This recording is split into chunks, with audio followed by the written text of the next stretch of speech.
राजस्थान के सिरोही जिले के नागानी गांव में दो भाई रहते थे। एक का नाम था रावताराम तो दूसरे का हीराराम देवासी। इन दोनों भाइयों के बीच जैसा प्यार रहा उसकी मिसाल दूर दूर के इलाकों में दी जाती थी। दोनों भाई बचपन से एक साथ रहे और अजब संयोग इन दोनों ने मात्र 3 से 4 मिनट के ये दोनों भाई बचपन से हर काम में एक साथ रहे। इन्होंने एक साथ 2 से 3 कक्षा तक पढ़ाई की, एक साथ अपना जीवन बिताया और इन दोनों की शादियां भी एक दिन ही हुई। गांव समाज के लोग भी इन दोनों भाइयों की खूब कद्र करते थे। जब भी कहीं किसी घर में कोई विवाद होता तो उसे सुलझाने के लिए इन दोनों भाइयों को ही बुलाया जाता था।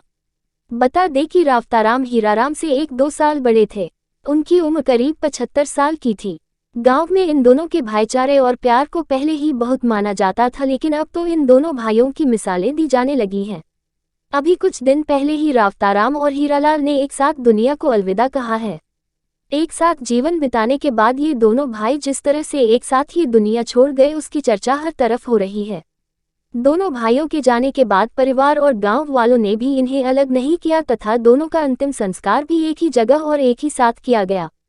इन दो धरोहरों के दुनिया छोड़ जाने से पूरे गांव में मातम का माहौल बना हुआ है।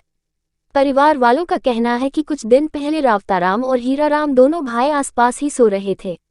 इसी दौरान रावताराम को लगा कि अब उनका समय पूरा हो चुका है।